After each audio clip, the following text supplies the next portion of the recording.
Ayobami Olanrewaju is a data analyst with experience in data analysis with Python and related tools and has experience developing and deploying machine learning solutions through working experience with finance, agriculture, oil and gas, and telecommunication companies. Ayo is a Marie Sklodowska-Curie Action Fellow, an early-stage researcher at InnoScience, and has worked with different companies. Aside from these, she has experience in research and teaching. Please, let's welcome Ayobami to Impact Leader Connect 3.0.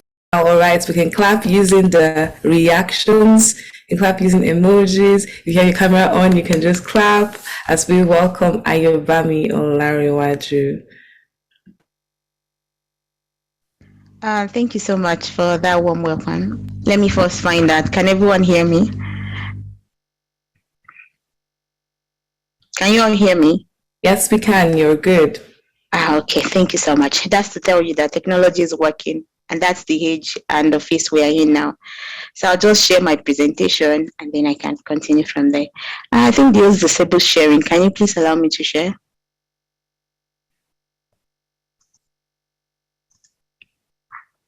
If the host may allow me to share. Okay, while they're working on my sharing, I'll just tell you some few things about me that you might not know. One of it is, let me find something that nobody really knows. Almost my life is an open book. All right. Okay, one thing about me is a lot of people don't know I like watching movies and documentaries, action movies or documentaries. I think that's one thing nobody can see anywhere on my bio. Even though I said, okay, when it comes to fun, call me. But a lot of people don't know that I watch documentaries, and from there is where I often gain a lot of knowledge and learn new things that people don't even think about, just from pick one thing from someone's life lesson from one documentary or the other. And that's how I used to improve myself and people around me also. I think I can share my screen now. All right. So thanks for allowing me to share. Okay. So today I'll be speaking to you all about leveraging technologies for building global communities. So when Sam reached out to me to talk about this, he knew that I am somebody that I love community work. I love volunteering. I like anything that involves people. Why? Because we all are human beings and we are called to come together to help ourselves. And the more we work together, the better we make our community, the better we make the world, and the better things are. The moment I think about if I hurt someone, then by hurting someone means that me hurting someone means the person can hurt someone else, and this keeps transferring on. And from there, it keeps spreading. I'm sure we all will be like, I won't hurt someone, rather I'll love someone so that love can spread. And through that love that can spread, we all can make the world a better place. But right now, let's not talk about the love. Let's talk about the technology that we're using. As you see, we are using Zoom for this platform. It's a big technology that a lot of people, even though, yes, they were using, but when COVID happened, everyone was confined to their house. They were restricted. They couldn't go anywhere. A lot of economies were shut down. And even husband and wife that don't talk were forced to talk. At least you ask, where's the salt? Where's the Maggie? If you don't talk to your neighbors before, maybe you don't have water in your house. And like, okay, so how are they going to bring water? So it kind of forced us to relate together. And that's when, teleconferencing tools became a thing that everyone uses. We all know market has been changed. Anything about retail, it has been redefined, workplaces and all. So that's to tell us that as we are currently, we keep changing because these technologies come to improve our lives. And it could be conditions, situations that bring it out and make it more popular. But either which way, we are using it and we're using it to our own benefits. So talking about this leveraging technology for building community, let me just make my screen larger. Can you all see I believe you can see my presentation. I don't know why it doesn't want to go to full mode. All right, now it's in full mode. Thank you. So before I start, I'm going to start with this very, very small quote, and it's by Olanrewaju. It says that it's not that we use technology, we live technology. And this quote can be kind of confusing. What does it mean? It means that we are living technology. We all depend on technology, even if you say you don't want to. From the time you sleep to the time you wake up to the time you decide to go out, from the decisions you make, somehow technology is part of it. I'm sure these days, a lot of people, when you wake up, after you've done your normal regular praying, and in fact, it's so difficult because once you wake up, the next thing your mind goes is, let me find my phone. You're like, where's that phone? Maybe I've missed some messages, I've missed some chats, I've missed some emails. That's what comes to your mind. But it takes, a lot of self-discipline to tell yourself, no. AY, calm down, slow down. We don't have to check that now. I need to pray first. After praying, then I pick it up. Some people just dive straight into technology, like working with phones, and they use like that. Aside from the fact that we use phone, a regular thing that a lot of people use now is internet. It's as if life does not exist without the internet, because you just want to know what is going on the globe. How exactly are we able to know about this event? A lot of people saw it on maybe Instagram and some other social media platform, and you're like, yeah, I have to be in this event. Even if you didn't, probably saw it on a WhatsApp post. And how did that come to be? It's because there's the technology that allowed that to happen. So now this technology that allowed that to happen, that says that now we don't just use it. We are the one, because it's human that make the decision. If you decide that you're not going to use a phone, you're not going to. But you now start thinking, what about work? What about my family? How do I stay connected and this? So right now, we are more like the living technology, because we move with it as it goes. I hope that's kind of clarified things. All right. So now introducing myself. I like to introduce myself as someone's wife. Yeah, because I have a very awesome husband. A husband who loves and cares for me, even though, yes, I am somebody that I like to do a lot of things. I like to work. I like to volunteer.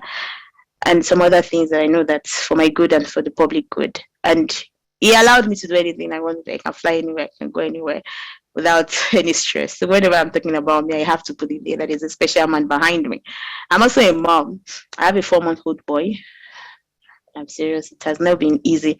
Whoever tells you that a working class mom life is easy, that person just lied to you. It's a lie, but you can do it. But I like putting it there so that if there are females or there are ladies on the call and they feel like, how do I try to balance and juggle up things, you can know that definitely it will be tough. Yes, it's true, but you can still do it. I'm a researcher by profession, and then I'm a lifelong learner. I learn from even the simplest things, just going out, staring at the sky and looking at how the cloud moves, can be like, oh, there's something to learn in this. It could even be the way the tap is flowing. So I try to learn every day, because I find out that the more you learn, the more you learn how to learn. And the more it's easier for you to absorb, change, be flexible in things, and making new decisions based on what you have. Currently, I'm a researcher at IPEX. As Sam put in my profile, I'm currently a Marie Curie scholar. And then I am also a researcher at IPEX. Prior to all this, I have a Master's of Science in Information Technology from Carnegie Mellon University and a BSc in Computer Engineering from Futmina. I've also done some work with companies like ASAC, TechnoServe, I think and then Tamani, and some other side jobs, something like that. So that's it about me.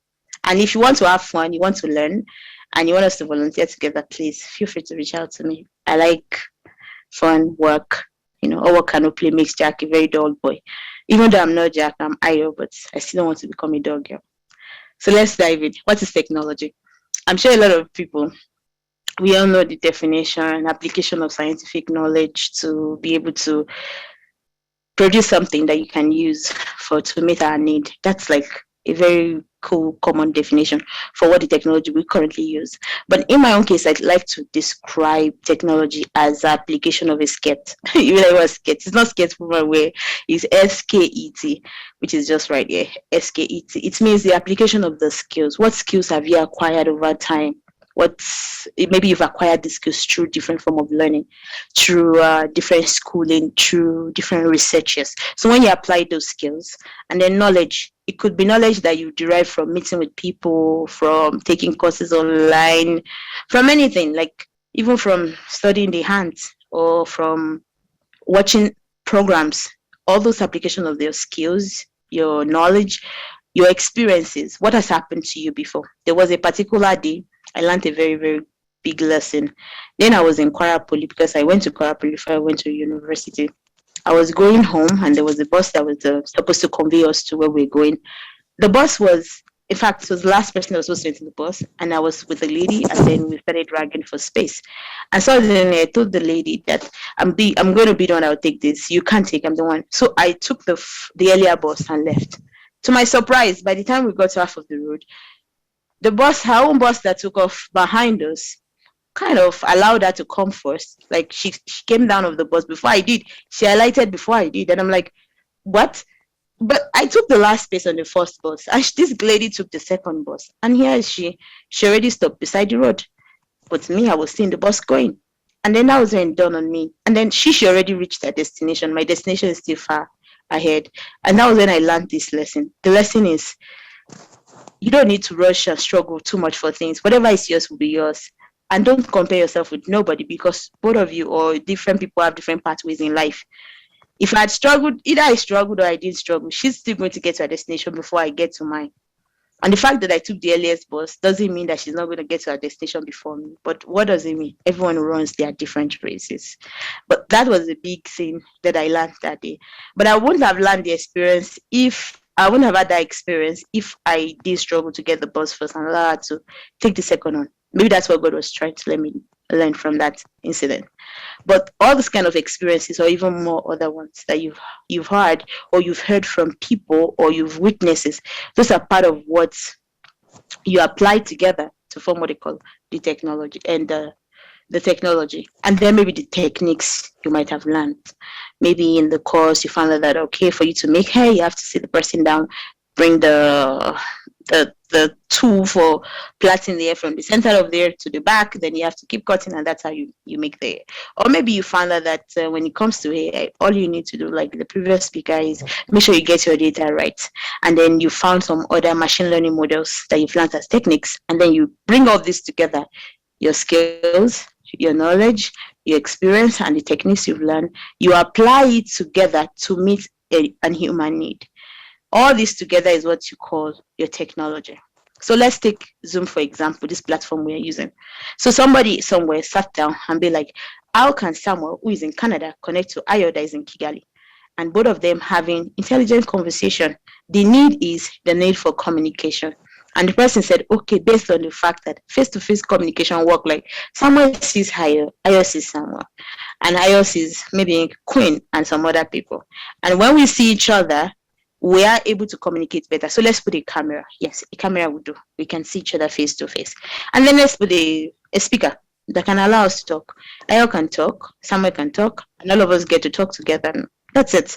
And then the person brought this together with the learnings, the knowledge of maybe software engineering. Definitely software engineering is one of it. The knowledge of software engineering, writing codes. Okay, we need to write this code. This function is when Ayo click on join meeting, she sees the list of people, participants. She sees the chats. She thought she can turn on her video. She can turn off her video.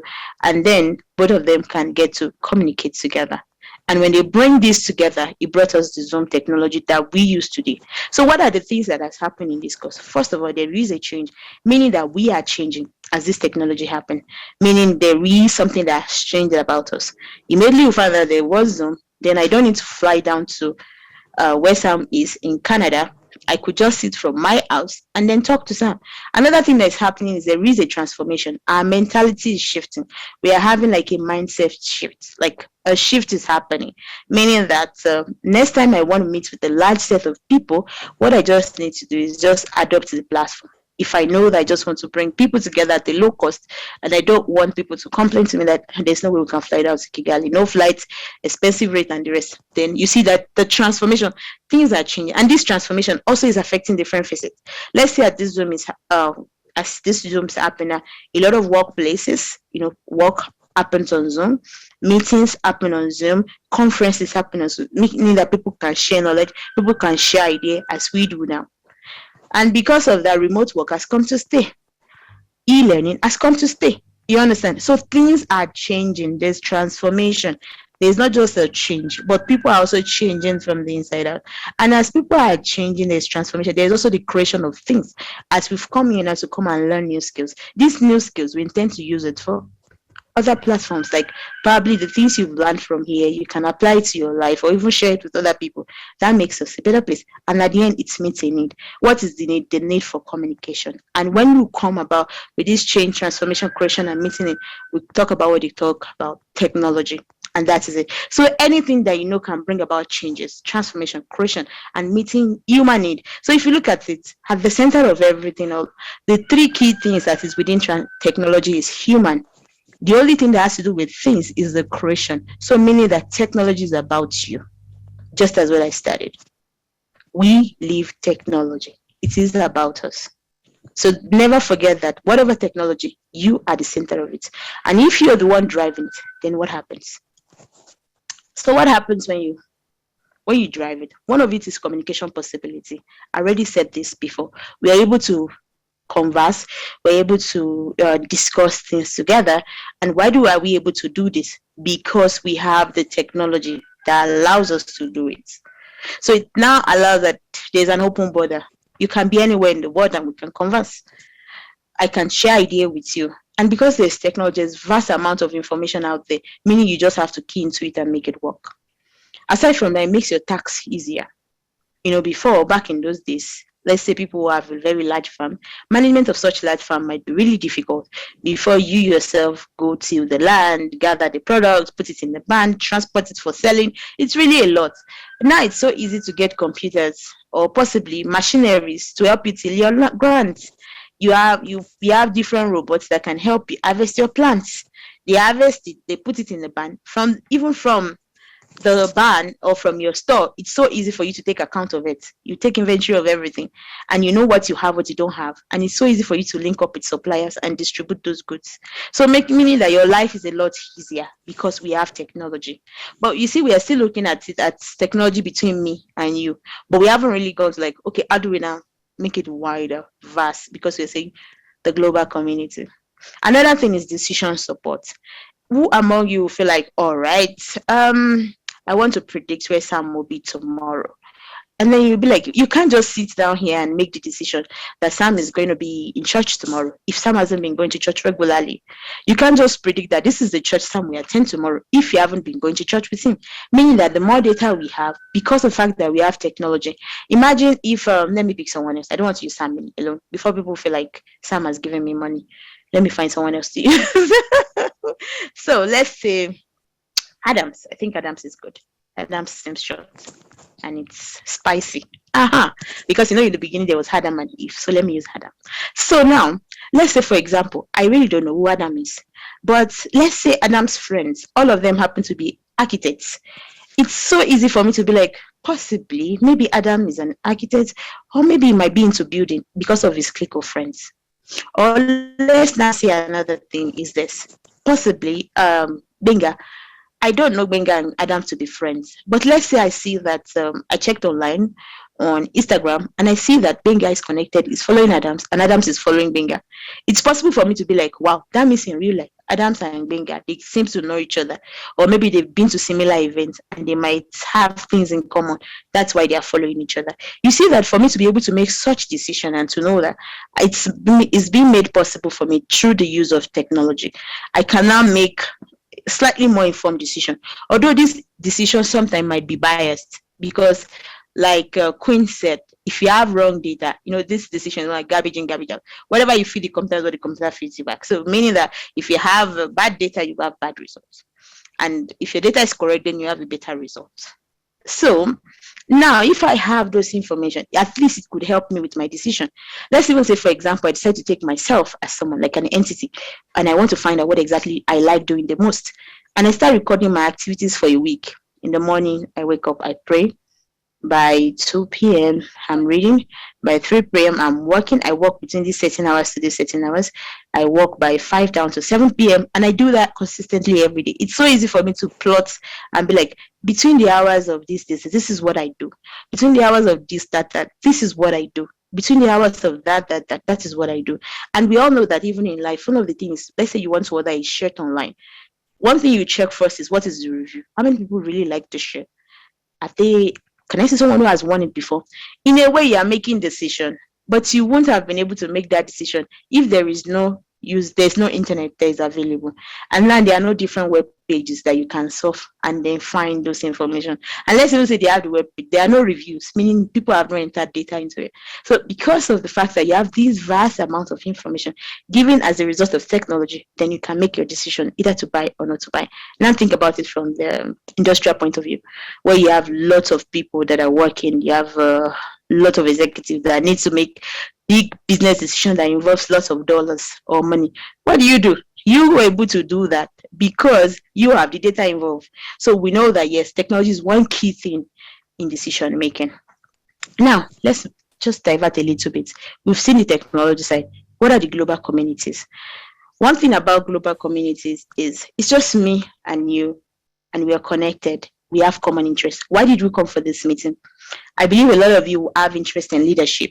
People want to have idea about maybe how can technology help us to achieve that. So within that space is our common interest. We all want to come together to leverage whatever skills we have gotten to improve the world around us. So when you look at the world as a whole, not just Nigeria, not just UK, not just Canada, not just Europe, no, not just whatever it is, not just the 7 billion people, each individually within their own planet, sorry, within their own space. But now we are looking at each individual person, like each and everyone together, the world. And then the people that is here means me and you, everyone, like we all count. And then we have the internet, because there is no way I can be in Nigeria or be in Kigali or be in Italy or be in Netherlands and at the same time want to talk to Sam without something that can connect us together. If I say I want to write a letter, that's already a medium I'm using to communicate with him. If I decide that, okay, I want to pick my phone and call, that's already a medium. So that each individual people within their own sphere or within their own space, together with the internet, with the common interest, is what is called the global community. So as we are now, with us being in different space, we are already a global community, because we are not just a local one, which is within just a little space or within just a country or within just a continent, but we are in different continents and we are able to have our communications and relate together. So now, how exactly can we get to create this different global space? I put virtual community platforms. I'm sure you'll be like, what's virtual community platform? Virtual community platforms are your social media.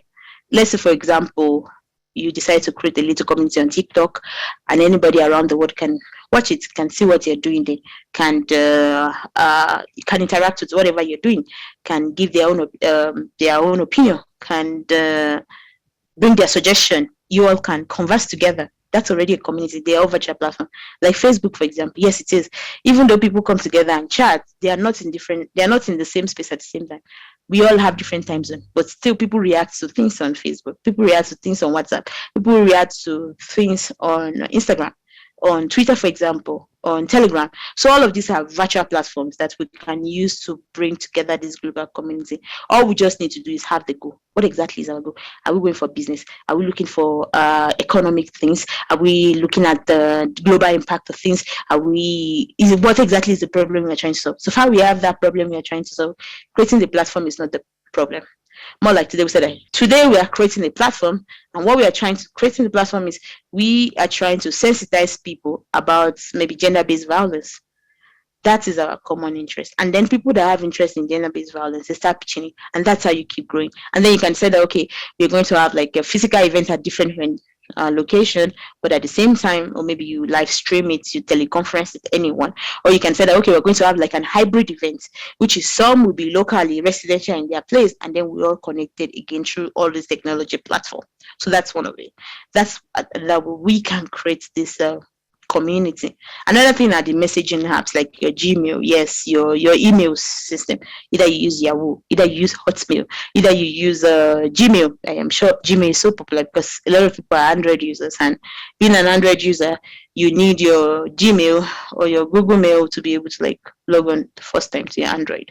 But whatever email you decide to use, your messenger app, you can decide that maybe now, or Google has a Hangout. You said you want to use a Google Hangout. People that within your contacts, you want to have like small communication with them, or you want to type you want to type an email and send to a lot of people, and you guys can communicate via the use of that email. So those are another ways of you can create your platform, which is the community we're trying to build. And then another thing is hybrid events. Hybrid events is just what I've explained. Like some people are located, like some people attend physically in person, while some other people attend just remotely, communicating right from the internet. So those are ways we can create this community. Now, let's marry them together. How do we now leverage the tech and the global community? We already see that, okay, yes, the tech help make communication easier for us. We already see that tech make decision making easier for us. We already discovered that tech make our tasks easier. So what do we now do? How do we now leverage it? So what we just need to do is, we already have these tools available for us, and even more, like the previous speaker mentioned about AI, how AI is able to help you make predictions, take decisions, and based on your vast amount of data. How about we also bring this AI to help us look at underserved community and find a way to rebuild our community? Back in those days, it's so easy for you to see your neighbor's child outside and be like, oh my God, my neighbor's child is outside, please come inside, come and eat, have something to drink. But now, because of different things that are happening, it's quite difficult for you to even relate on a large scale. But if we decide to combine the tech plus the community we have, you see how vast we can go. We can even reach back, like, to the ends of the world, because virtually everywhere in the world is connected by internet. All we just need to do is have a reason, have a voice, have one thing we want to do, and with that alone, we can bring our community closer than we have ever been before. And that is what tech can do for us.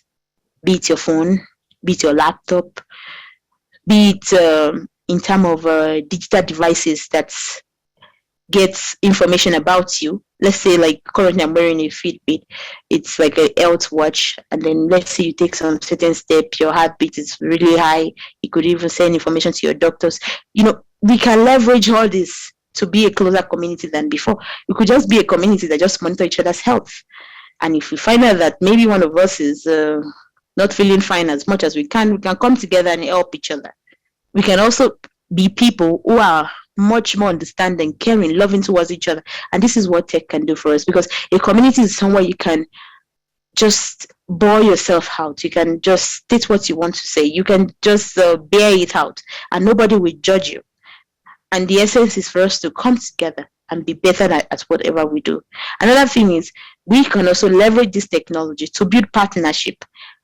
Probably you have interest in what I'm doing, I have interest in what you're doing. You can shake each other and then bring out something. And you know that as we are using technology, as we are meeting each other, as we are learning from each other, we are getting new perspective. Things I thought is done this way in my area might be done in another way in another area. And when you bring this knowledge together, this is where creativity comes out to play. Even as we are right now, we can just come up with an idea. And I think that's what we're going to do at the end. We'll come up with an idea and see how exactly each of us can pitch this idea together. And as a community, expand it more. And the last thing I'm going to say about this is global learning. Like, you keep learning every day, and these platforms have given you ability to be able to learn as much as you want to. Like, there's vast mode of learning. You can learn from anyone, from any space, at any time. All you just need to do is, please teach me this, and boom, you already have someone who is mentoring you. So how do we now take this, the fact that we have so many things that nature has already thrown on us? How do we now use what nature has given us to now improve ourselves? How do we use what we currently have to really improve the world? That's what we should all keep thinking about, because we have the tools and we know that we can do a lot with the tool. But how do we use it? That's the next thing. So with this, I think I've come to the end of my presentation. What I would just like to say is, just to summarize and recap everything I've said, technology is all about us, and it's just to make our life easier. That's it. You should always have that in mind.